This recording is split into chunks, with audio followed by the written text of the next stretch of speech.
దేవుడా? ఆయన దేవుడే అయితే 24 గంటలు శివ పూజ చేస్తూ ధర్మాలు చేసిన మా నాన్నకు దిక్కులకి సవరిస్తాడా? దేవుడి పట్ల అపచారం చేయటం మహాపాపం రా. దేవుడిని ఎన్నాడు మనం చేసుకునే ఆత్మద్రోహం. అసలు దేవుడే లేడు. దిష్టి బొమ్మలాగా నా ఇంటి ముందు ఆ శివలింగం ఉండడానికి వీల్లేదు. తప్పో ఏమండి? ఏమండి? చిత్ర అటులే. మీరు ఆ శివలింగం జోలికి వెళ్తే నా ప్రాణాలు తీసేసి వెళ్ళండి. నా భర్త దేవుడికి అపకారం చేయడం ఈ కళ్ళతో చూసే కంటే మీ కళ్ళ ముందే చచ్చిపోతాను. నన్ను చంపేసేయండి, చంపేసేయండి. నీకు ఇంటి ముందు శివలింగం దేవుడా, నాకు మాత్రం నల్లరాయి. ఈ రోజు నుంచి నేను ఈ వీధి గుమ్మం నుంచి నడవను. ఆ నల్లరాయిని కన్నెత్తి చూడను. ఆ పెరటి గుమ్మమే నాకు వీధి గుమ్మం. ఇది అంగీకరిస్తోంది. నువ్వు నమ్ముతున్న దిష్టి బొమ్మ కోసం కాదా, ఈ కోసం. లక్ష్మి వచ్చింది. ఇంకా సీతారామాలి. భిక్షపతి గారు తీసుకున్నది 40 ఎకరాలని, మిగతాదంతా కుట్ర అని, ఆ కుట్రలో నాకు భాగస్వామ్యం ఉందని రామన్న గారికి తెలిస్తే నన్ను చంపేస్తారండి. డబ్బు చూసేసరికి ఆశ పుట్టిందా? ఇదిగో ఈ సంగతి ఎవరికైనా చెప్పావో కోసేస్తా. ఒరే భిక్షపతి, నువ్వు నాశనం అయిపోతావురా, నాశనం అయిపోతావు.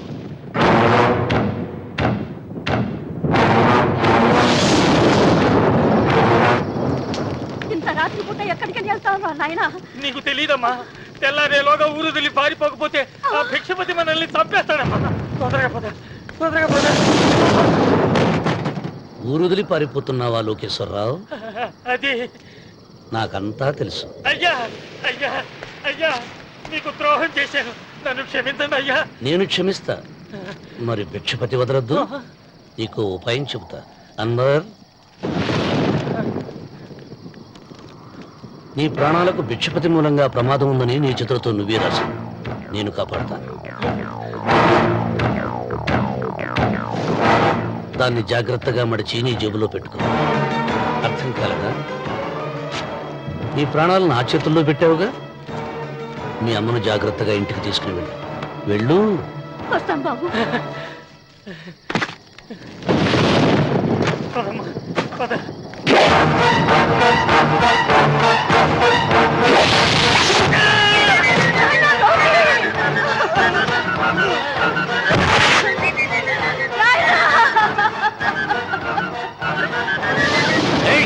ఎడవకో, ఎడవకో. కన్నీళ్లు పెట్టేంత గొప్ప చరిత్ర కలిగిన వాడు కాదే నీ కొడుకు. అన్నం పెట్టిన మా నాన్న చావు కారణమైన వాడు. నీ కొడుకుని భిక్షపతి చంపాడని పోలీసులకు చెప్పాలి. అప్పుడే బ్రతికినంత కాలం నీకు నీ మనవరాలకి ప్రాణభిక్ష పెడతాను. లేకపోతే అలాగే బాబు. అన్వర్, అయ్యా, వీడి శవాన్ని తీసుకెళ్లి భిక్షపతి ఇంటి ముందు పడే. రావుడు, నువ్వు శ్రీరామచంద్రుడు లాంటి వాడిరా. ఇలాంటి హత్యలు చే. మా నాన్న పెట్టిన పేరు రామన్న,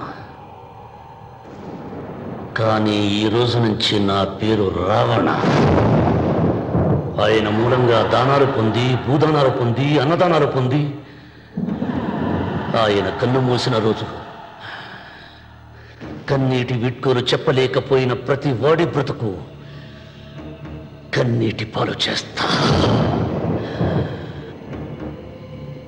అవసరం సృష్టికి తల్లి, అనుభవం తెలివికి తండ్రి. ఇది నా తండ్రి చావు నాకు నేర్పిన గుణపాఠం. వెంకట, ఆయన దానం చేసిన వేలాది ఎకరాలు తిరిగి తెస్తాను. సూది మన మోపినంత నేల కూడా వదలను. అప్పటి వరకు మా నాన్న మొరతాడి నా మెడతాడు. ఏమిటిది?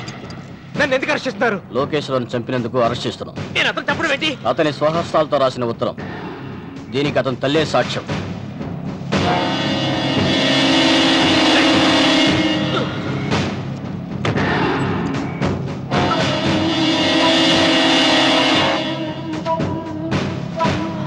పద.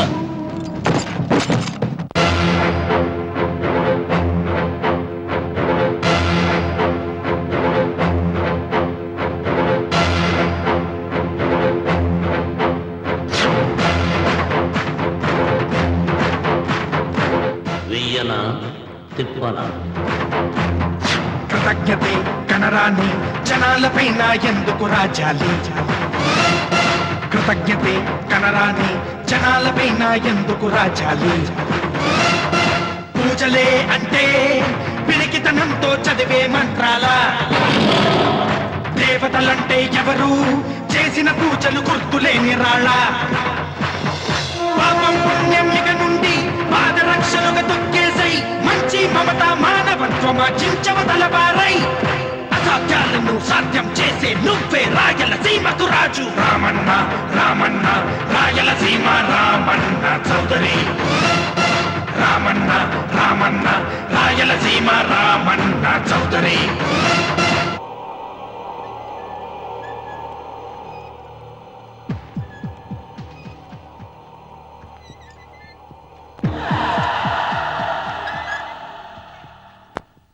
అన్వర్, అయ్యా 100 మంది పనివాళ్లను ఒక బుల్డోజర్ను ఆలయం దగ్గర తీసుకురా. దాన్ని పడగొట్టించాలి. ఒరే రావుడు, అబ్బాయి పెళ్లి వరకు ఆగమన్నారు, అంగీకరించాను. ఇప్పటికి ఆగే ప్రసక్తి లేదు. దేవుడి జోడికి వెళ్తే మహాపాపం రా. దేవుడా? వాడి పేరేంటి? శివుడు. మరి బ్రహ్మ, విష్ణువు, రాముడు, కృష్ణుడు, వినాయకుడు, సుబ్రహ్మణ్యం, లక్ష్మి, సరస్వతి, పార్వతి వాళ్ళు దేవుళ్లే. అల్లా, క్రీస్తు వాళ్ళు దేవుళ్లే. వీళ్ళల్లో ఎవడు గొప్పవాడు? వాళ్ళ నమ్మకాలను బట్టి వాళ్ళ దేవుడినే గొప్పవాడు అనుకుంటారు. అని సరిపెట్టుకోవడం లేదు. మా దేవుడు గొప్ప, మా మతం గొప్ప అని ఒకరినొకరు నరుక్కుని చస్తున్నారు. నిజంగా దేవుడనే వాడుంటే కొంతమందికి ఎందుకు అన్నం దొరకడం లేదు? కొంతమంది చిన్న వయసులోనే విధవరాళ్ళు ఎందుకు అవుతున్నారు? కొంతమంది పశ్చిమలోనే తల్లిదండ్రులు ఎందుకు పోగొట్టుకుంటున్నారు? అది వాళ్ళ కర్మ. కర్మ అంటే పూర్వజన్మలో చేసుకున్న పాపం. ఆ పాపం నుంచి నీ దేవుడు కూడా వాళ్ళని రక్షించలేడా? రక్షించలేడు. అటువంటప్పుడు నీ దేవుడికి పూజలు ఎందుకు చెయ్యాలిరా? కన్న బిడ్డల్ని సరిగా చూడలేని వాడు తండ్రి కాదు, అందరికీ అన్నం పెట్టలేని వాడు దేవుడు కాదు. వెంకన్న, నువ్వు సద్బ్రాహ్మణుడివి. వేదాలు చదివావు, ఉపనిషత్తులు చదివావు, పురాణాలు చదివావు. నేను ఏమీ చదువుకోలేదు. అసలు దేవుడి ఆకారం ఎలా ఉంటుందో చెప్పు. ఆయనకు ఆకారం లేదు, నిరాకారుడు. అటువంటప్పుడు గుడులెందుకు, గోపురాలెందుకు, వాటిలో విగ్రహాలెందుకురా? నేను చెబుతాను వినరా. గాలి దేవుడు, అది మనం పీల్చకపోతే చచ్చిపోతాం. నీరు దేవుడు, అది మనం తాగకపోతే బ్రతకలేము. భూమి దేవుడు, అది లేకపోతే మనకు అన్నం దొరకదు. అమ్మా నాన్న దేవుడు, వాళ్ళు లేకపోతే మనం అసలే లేవు. చదువు నేర్పిన గురువు దేవుడు, కష్టంలో, నష్టంలో, సుఖంలో, దుఃఖంలో దగ్గరుండే స్నేహితుడు. స్నేహితుడు అంటే నువ్వు నాకు దేవుడివి. నీకు మొక్కుతాను రా, అంతేగాని ఆ నల్ల రాళ్ళకి రెపరెక్కి కాదు. అంటే గుడి మెట్లకి మొక్కే వాళ్ళంతా మురుగులా? నైవేద్యం పెట్టి నమస్కారాలు చేసే వాళ్ళంతా పిచ్చివాళ్ళ? గుండు గీయించుకుని పొర్లు దండాలు పెట్టేవాళ్ళంతా అమాయకులా? అవును. ఒక గుడి చూపించి ఆ గుడిలో దేవుడు వరాలు ఇవ్వడు అని చెప్పు.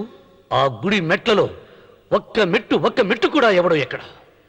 నైవేద్యం పెడతారన్నావు కదూ, ఎందుకో తెలుసా? పెట్టిన క్షీరాన్నాలు, దద్దోజనాలు, పులిహోరాలు మనం మెక్కుతామని తెలిసి, అదే దేవుడు తింటారని తెలిస్తే శనగ చెక్క, ఒక బెల్లపు ముక్క కూడా పెట్టర్రా. వెంట్రుకలు ఇస్తారన్నావు కదూ, దేనికి? మళ్ళీ ములుస్తాయన్న ధైర్యంతో.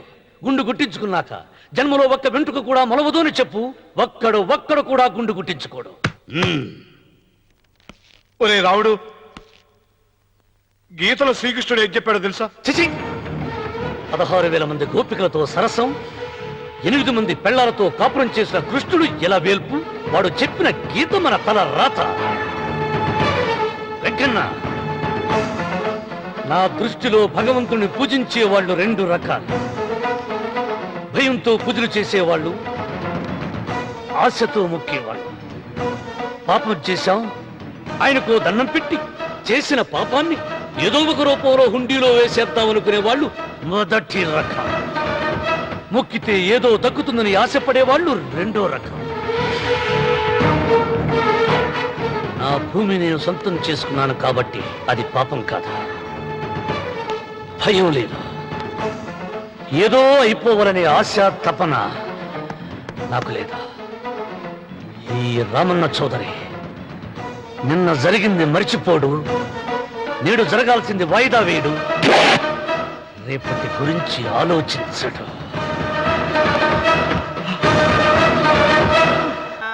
అస్తు పురుష దేవతాభ్యో నమః ధ్యాయామి ధ్యానం సమర్పయామి ఆవాహయామి ఆవాహన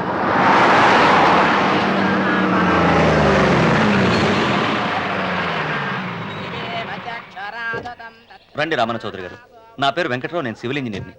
మీరు ఎంతో గొప్ప మనసుతో బోల్డ్ అంత పొలం పోగొట్టుకుని 6 మైళ్ళ రోడ్డు వేద్దాం అనుకున్నారు. కానీ ఇప్పుడు మీ పొలంతో అవసరం లేకుండా గవర్నమెంటే రోడ్డు శాంక్షన్ చేసింది. ఆ ఆలయం కూడా పడగొట్టక్కర్లేదండి. చెరువుకు అడ్డంగా వంతెన నిర్మిస్తున్నారు. 2 మైళ్ళ దూరం కూడా తగ్గుతుంది.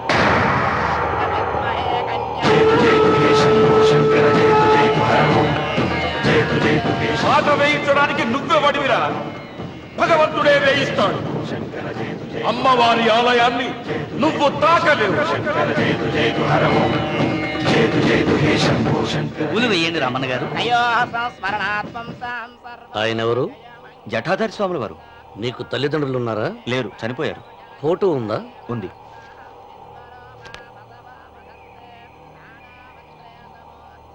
తల్లిదండ్రులను పూజించు, బాగుపడతావు. జడలు మీసాలు ఉన్నవాళ్ళు కాదు. హక్కుమని ఏమన్ను నిన్నుగని నవ్వింది విన్నావా? హక్కుమని ఏమన్ను నిన్నుగని నవ్వింది విన్నావా? దేనికి నీవు శాసనకర్తవు కావని తెలిసిందా? నేను నాదంటూ పలికిన మూర్ఖులు భూమిలో మిగిలారా? 7 అడుగుల నేలొకటే చివరికి మనిషికి మిగిలేని ప్రవాహంలో కొట్టుకుపోయే గట్టి పరకర మానవుడు. ఏ పాఠం ఎవరికి చెప్పాలో తెలిసిన వాడే ఈశ్వరుడు. రామన్న రామన్న ఇప్పటికైనా తెలిసిందా నీకు? రామన్న రామన్న ఇప్పటికైనా తెలిసిందా నీకు?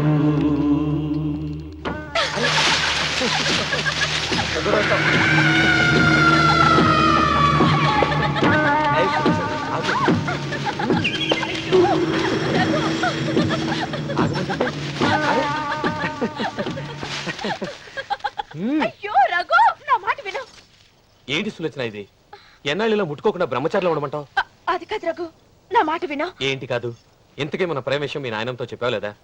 లేదు. చెప్పవు. నీ వల్ల కాదు. నేనే మా నాన్నతో మన ప్రేమ సంగతి వద్దు చెప్పేస్తాను. రఘు, ఏమొద్దు? చెప్పేది విను. నేను చెప్పేస్తాను. రఘు, వెళ్ళొద్దు. నువ్వు రఘు, ఊరుకో. ఒక్క మాట. నేను చెప్పేస్తాను. రఘు, ఆగు రఘు. రఘు, నా మాట విను.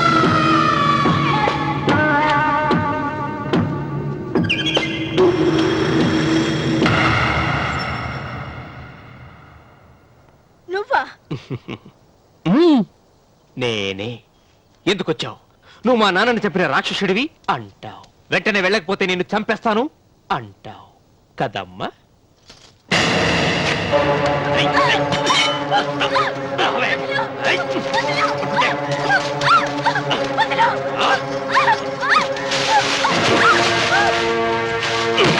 ముసలానా, లే, లే, చెప్పు. వీళ్ళ నాన్నని చంపింది ఎవరు? నేనా? నేను చంపానా? నిజం చెప్పు, చెప్పు. ఎవరు చంపారు? ఎవరు చంపారు? చెప్పు.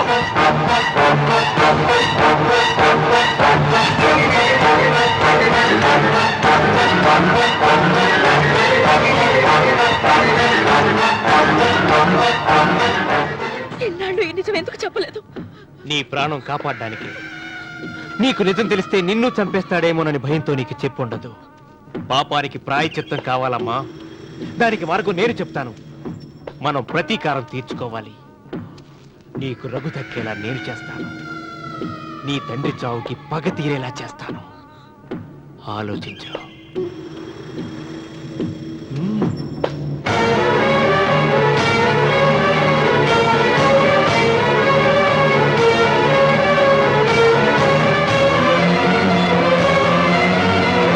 నేను నమ్మను.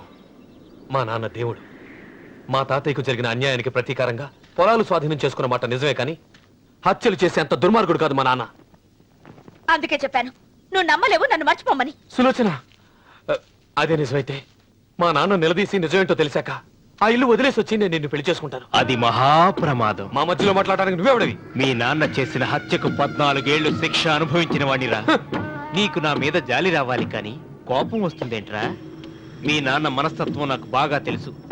నువ్వు నాగసులోచన ప్రేమించుకున్నారని తెలిసిన వెంటనే వీళ్ళిద్దరిని చంపేసి వీళ్ల పొలంలోనే పాతి పెడతాడు. నా మాట విను, ఇంకేం ఆలోచించుకో.